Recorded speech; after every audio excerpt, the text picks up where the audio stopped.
D'un point de vue humain, les croyants de l'Ancien Testament regardaient en avant vers la croix, alors que ceux du Nouveau Testament regardent en arrière. Mais pour chacun d'entre eux, c'est un fait tout aussi réel, car la croix est éternelle et ne peut donc être limitée par le temps. L'histoire profane relègue ce fait dans le passé, mais l'histoire selon l'Esprit le montre toujours présent et de génération en génération. Conserve cette fraîcheur dans l'esprit des saints, comme dans les Saintes Écritures. L'auteur de la lettre aux Hébreux encourage ses lecteurs par ces paroles.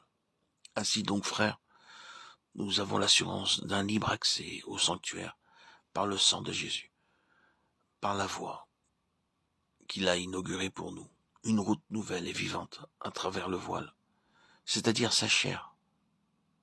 Approchons-nous donc, Hébreux 10, 19, 22. Quand le Seigneur Jésus a expié sur la croix, le voile du temple s'est déchiré depuis le haut jusqu'en bas, montrant ainsi que l'accès au Saint des Saints était désormais ouvert pour tous ceux qui iraient à Dieu par lui.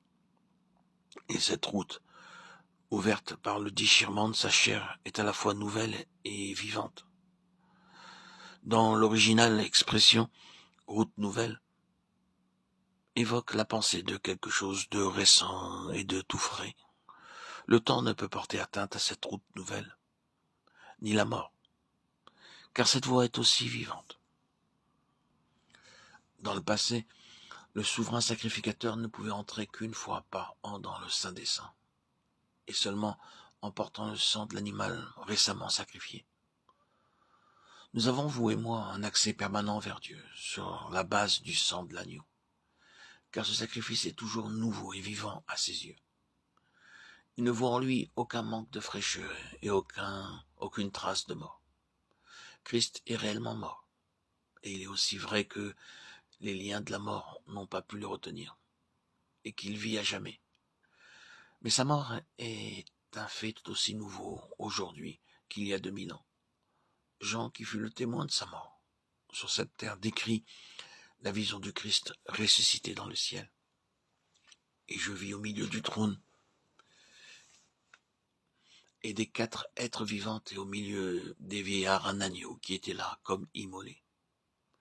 Il avait 7 cornes et 7 yeux, qui sont les 7 esprits de Dieu, envoyés par toute la terre. Apocalypse 5, 6. Nous avons dans le grec un agneau debout qui semblait récemment immolé. À cause de la puissance de sa vie de résurrection, sa mort est tout aussi récente aujourd'hui que lorsqu'il expira sur le calvaire. Oh, la croix est une réalité éternelle. Il est remarqué que ce titre d'agneau de Dieu est cité plus souvent dans ce seul livre de l'Apocalypse que dans tous les autres livres de la Bible réunis. Par l'Apocalypse, le voile qui décrit l'éternité à venir est levé. La permanence éternelle des blessures de l'agneau de Dieu sont la sûre garantie de notre salut éternel.